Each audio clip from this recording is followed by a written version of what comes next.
This is Solve It for Kids.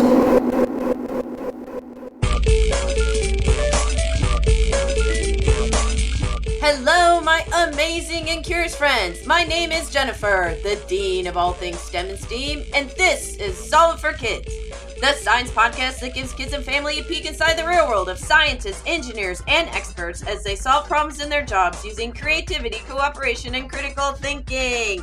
And now please welcome to the show my podcast partner, Galactic Space Geek, Jeff Gagne. Hello, Jennifer, and hello, listeners.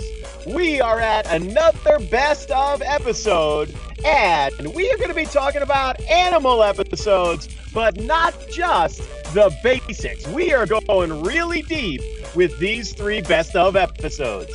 Yes, this is going to be so much fun. So, what episodes will we be hearing clips from today?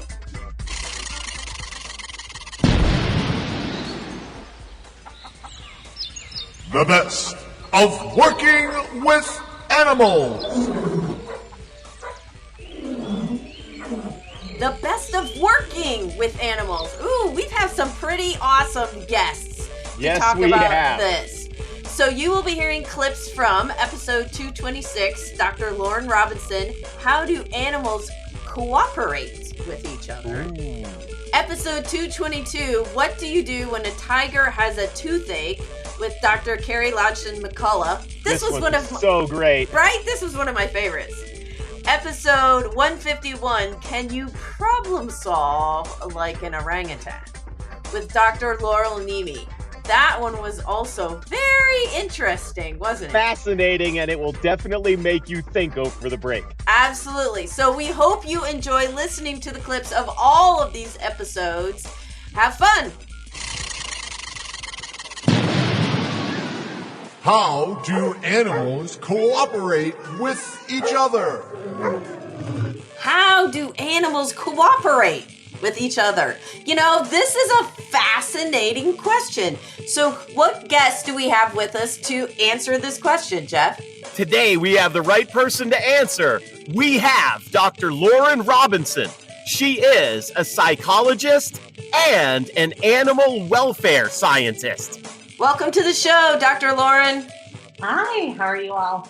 We are thrilled to have you, right? And we're going to talk about all different kinds of animals because you've studied a lot of them. Wow, you can't just pick one, can you? They're all Right. great. Well, so I'm curious, as a kid, did you always love animals? Yeah, I definitely did. You know, I had dogs and cats growing up, but I didn't know I wanted to study them, or I really didn't know you could other than being a veterinarian. You know, so definitely loved them. But it wasn't until college that I discovered that you can make a job out of this. Wow. It's very easy. Very competitive area of science because everyone loves animals, right? Right. Right. I'm really glad that I am, you know, lucky enough to get to work with them. So yeah, I always liked animals. Had golden retrievers and Samoyeds and labs. Any kind of cat that would come to our door and all that. Okay, so how did you end up choosing to not do the veterinarian route? Yeah. So initially, I thought I wanted to go to med school because I really found, you know, biology really interesting. Okay. Okay. And then I took a chemistry class and I was really bad at it. Bad at it. Okay. It happens. We're not all good at everything. No. So I was up at the University of Washington, which is a college in Seattle, and I was a psychology major. So that's kind of about studying behavior of different species and individuals, mostly on people, but some of us get to work with animals. And I took what's called an elective. So this is just an extra class you can take on animal behavior. And I was in love with it. I had no idea. That's awesome. And, you know, from there, I just talked to every professor I could until one of them, you know, offered me the chance to work with animals. And I kind of ran with it. You know, when you know the direction, you just go down it. Okay. That's fantastic. So what animals did you start with? Because we're going to talk about like a lot of the different ones, but kind of what got you first started with working with animals? Initially, I was working with dogs, so they'd already done some research and some science. And so I was left with what's called data. So those are like the numbers that we gather for science, And so I was doing math with that. So it turns out I'm pretty good with math. So good thing. That's good. All right. Math is good. Love math. And then I was volunteering with a researcher at the Woodland Park Zoo, which is a zoo in Seattle. Okay.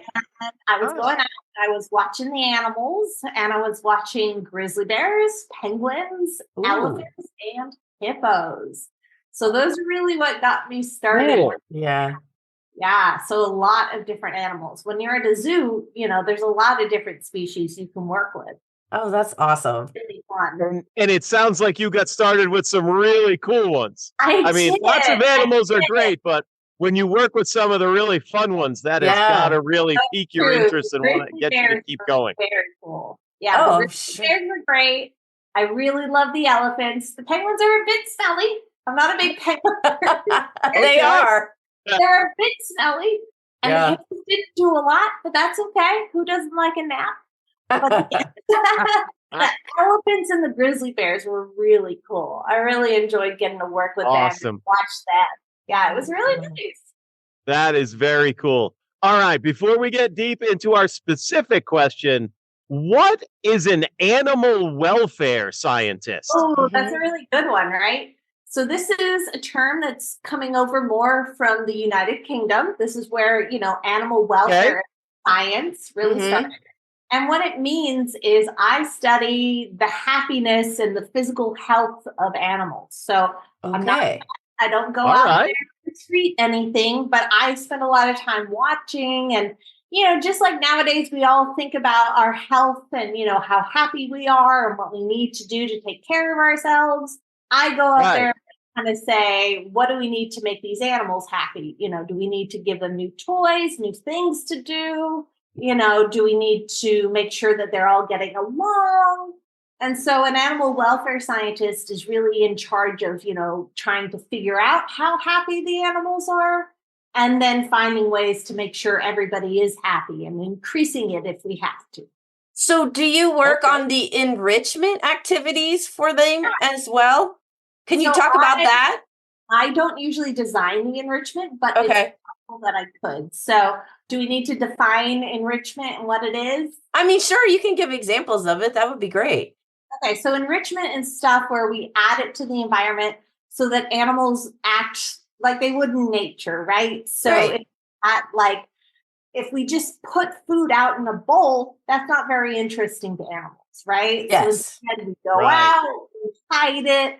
We might put it in different toys so they have to play with the toy to get out food. Ah, okay. Things like, hanging barrels so that they play more and they, can climb more and things like that. And so I don't usually design enrichment, but I might go out there and watch if they're using it. Them to and deciding making suggestions. Do we need to add more enrichment? Maybe we need to try a different type. So those are things that I would do if I'm suggesting things. So I go out and just figure out what they're doing and which different toys they're playing with and stuff. Okay. Yeah. That's really good. So now the main question is, how do animals cooperate with each other? And this sounds like it's not going to be a very short answer, but kind of like, how do you even figure that out, right? Like, what do you do as a psychologist to study the animals? Yeah, well, I think everybody in the human world cooperates, right? Humans are the best. We hope so, right?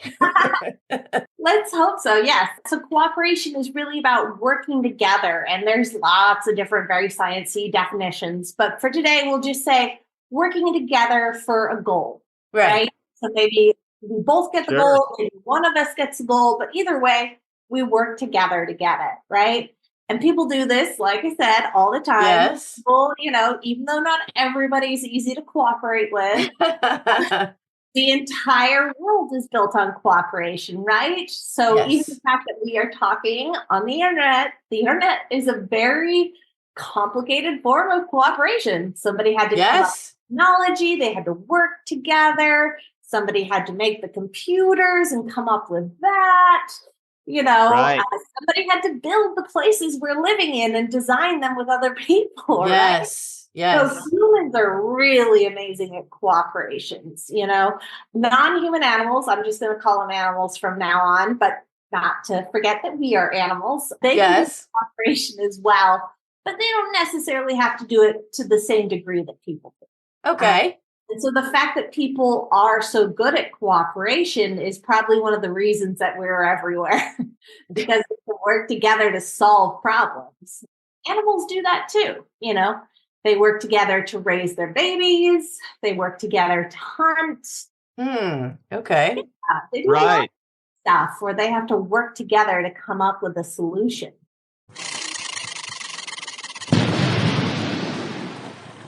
What do you do when a tiger has a toothache?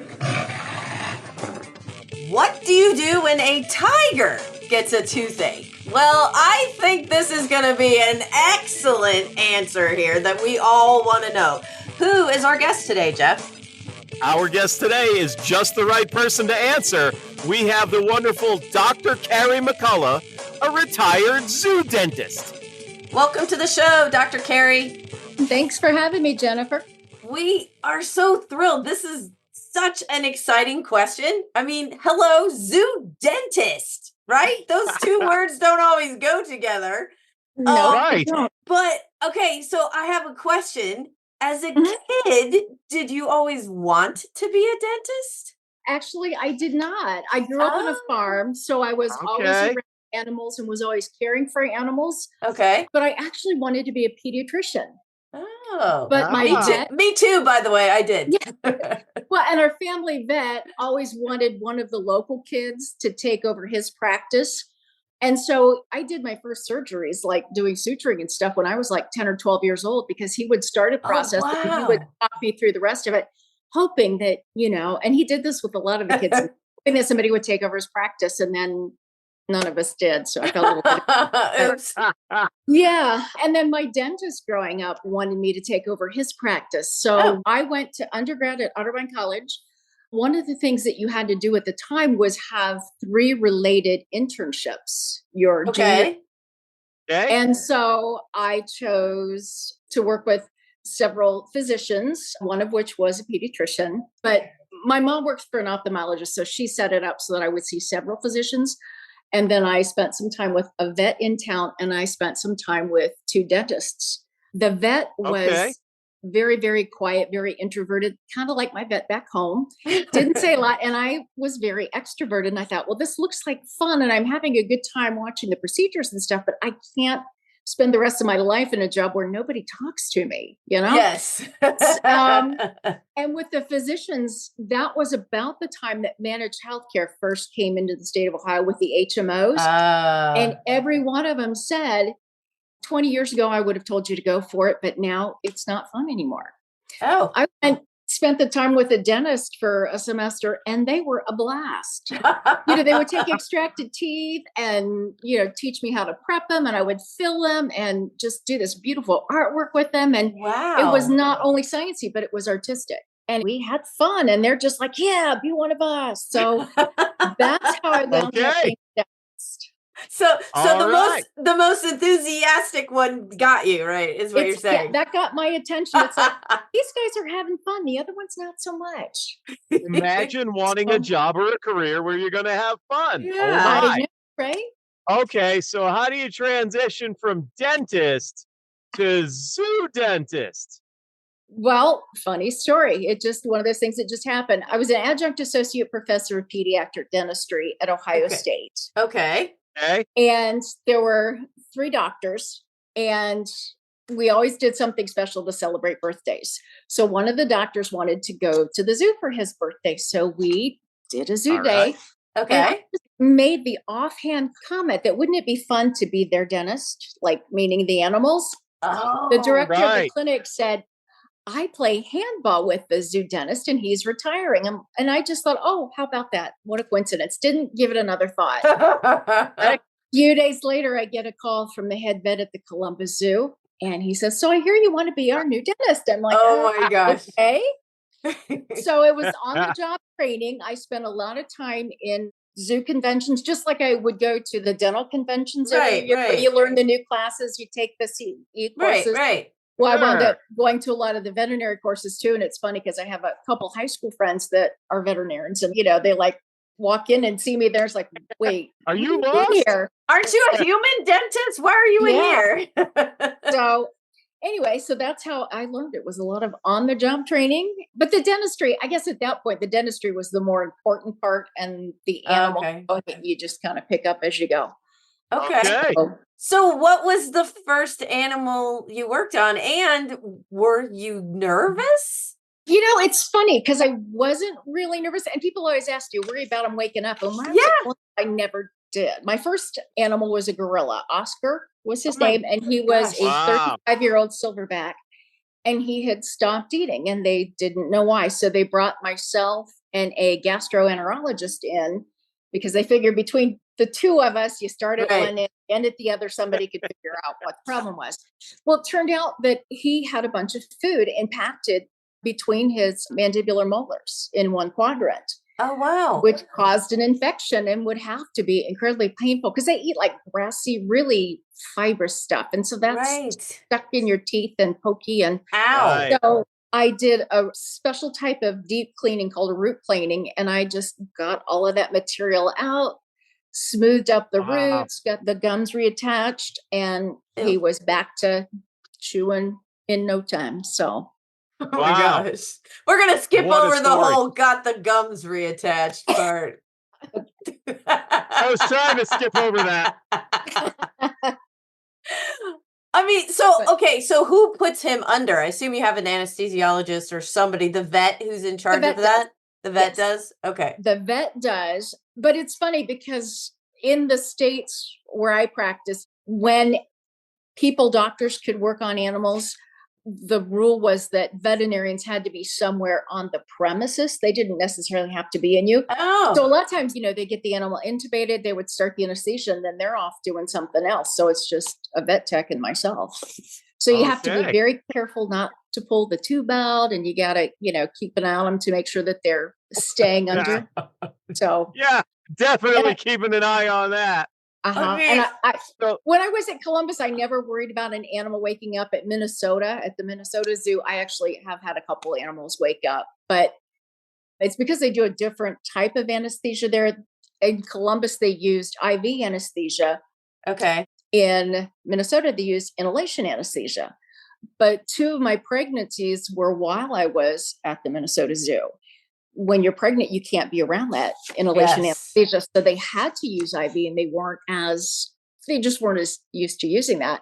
So there was always a syringe of ketamine by the head. And then when the animal would start to wake up, then I would inject them and they would go back to sleep. Oh my gosh. It was a fast way to clear out a room. One of my patients, if I had a tiger, everybody wanted to come and see the tiger. So you would have a room full of donors. You'd have the CEO, everybody would be in there. And that tiger started waking up, and you've never seen a room clear out so fast. And Jenny and I are like, it's a big deal. He's asleep. No big deal. That was a perfect transition for us into our main question of what do you do when a tiger gets a toothache? Yeah. Well, it depends on what's causing the toothache. So the first thing you have to do is figure out what's causing the toothache. So the zookeepers usually notice a change in behavior, or they might even see an actual open wound, and that's going to get them to call me to come. Oh, wow. Yeah. So when they come in, I'll do a thorough exam. Usually it's a pretty obvious, a broken tooth, or there is an open wound. So, but after the exam, you also take x-rays. Can you problem solve like an orangutan? Can you problem solve like an orangutan? That is a very good question, Jeff. Who is our guest today to help us understand the answer to this? Our guest today is the wonderful Dr. Laurel Neme, She is a wildlife expert and author and National Geographic contributor. Welcome to the show, Dr. Laurel. Thanks so much for having me. We are thrilled to have you. And we're going to talk about an animal that I think a lot of people maybe know a little bit about, but I have learned so much just in discussing with you. So we're going to talk about orangutans. But what I want to know is, were you that wildlife outdoorsy kind of kid? I really wasn't. I grew up.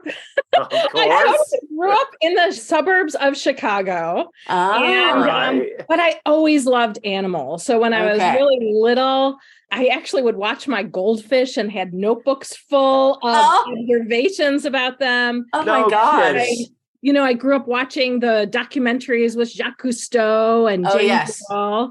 And I totally wanted to be Jane Goodall, and read all the James Herriot books, thought about being a wildlife veterinarian. So I think, I got away from that in college and went more toward policy, but circled back to my original love, which so much of us do, which was always animals. That's fantastic. So was there something that either in college or starting a career, was there something that was your inflection point that circled you back around?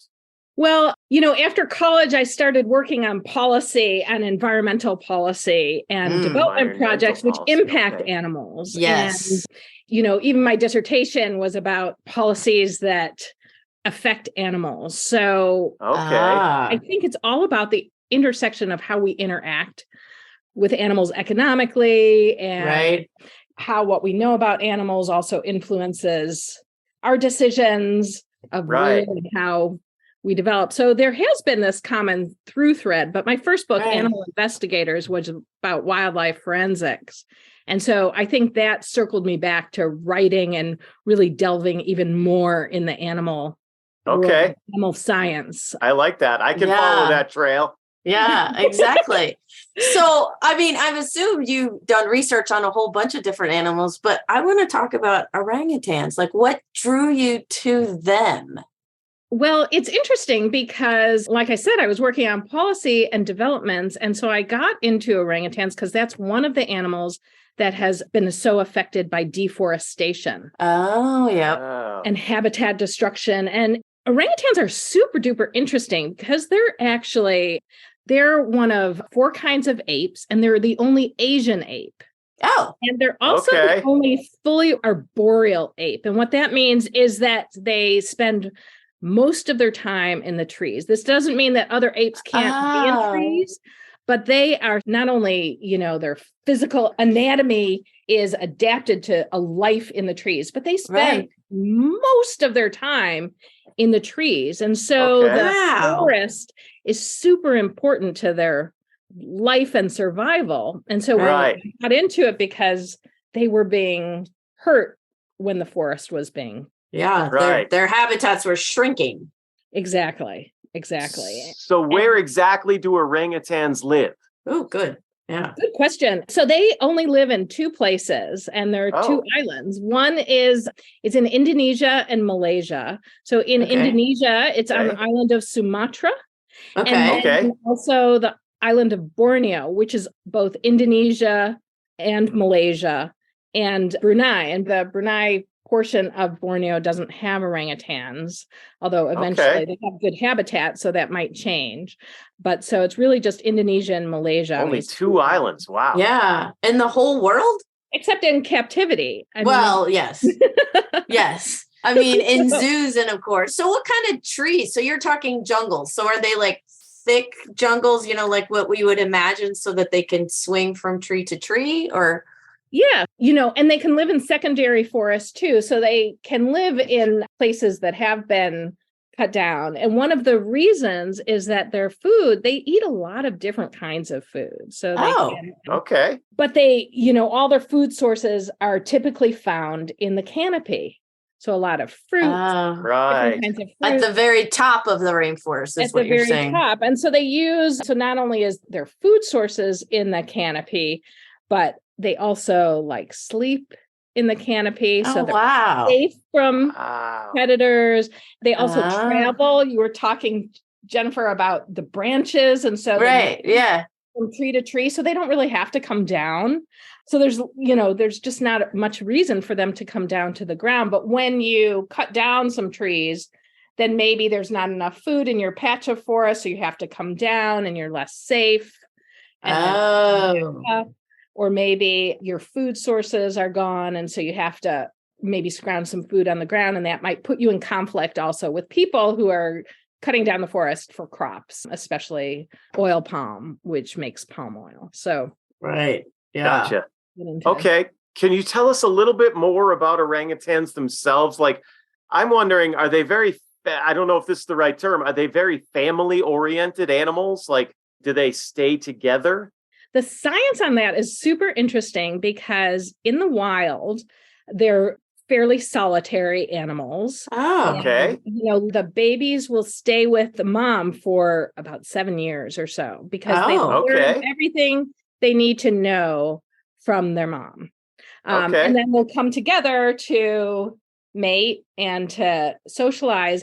And they come together to socialize. It's interesting when there's big fruiting seasons. So some of these, they have like outbreaks isn't the right word, but these mass fruiting events trees do every 3 years. Sure. I know like our apple trees produce every other year. Right. Anyway, so in the rainforest, the trees, when there is these mass fruiting types of events, you'll find orangutans coming together. So they're sort of limited in food sources. So that's partly why they're solitary, if that makes sense. Yeah. And they sound a little bit similar to humans because when all of our families gather together, what's there always? A whole lot of food. It's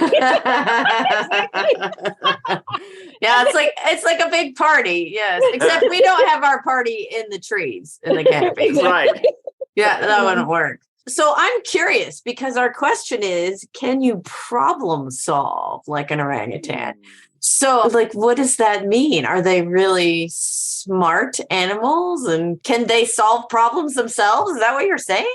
They totally do. Oh, so wow. What's interesting is probably out of all the apes, there's lots of ways of talking about intelligence, but a lot of scientists, they've done a lot of different tests, and most scientists think that one of the best measures of intelligence is by the ability to solve problems. Right. And if that's the issue, then orangutans win hands down over other. Wow. Because orangutans have like a tenacity and a motivation to focus. Sounds redundant to say, but the best of episodes really are the best of talking with experts and going deep, like when tigers have toothaches or problem solving like an orangutan. These were great episodes. We really hope you enjoyed these best of clips. Be sure to go listen to the entire episodes, numbers 226, 222, and 151. Yes, and you can find them on our website, solveitforkids.com, where each of our episodes has its own webpage, so you can learn more about all of these amazing scientists and see some really cool pictures of what they are doing in their fields, which is awesome. And if you're looking for another podcast to check out during your holiday times, take a listen to By Kids for Kids Storytime. It's a story time podcast for kids with a twist. Every story is performed entirely by a cast of kids from around the world from ages 3 to 13. They share myths, folk tales, fairy tales, and original homegrown stories brimming with magic, monsters, and mayhem. Each episode is packed with music and sound effects. These are perfect for storytime, road trips, and anytime fun. Until next time, Jen and Jeff will also be enjoying For Kids, By Kids, For Kids Storytime. And until our next best of, you'll hear Jen and Jeff on the science podcast for kids and families, Solve It for Kids.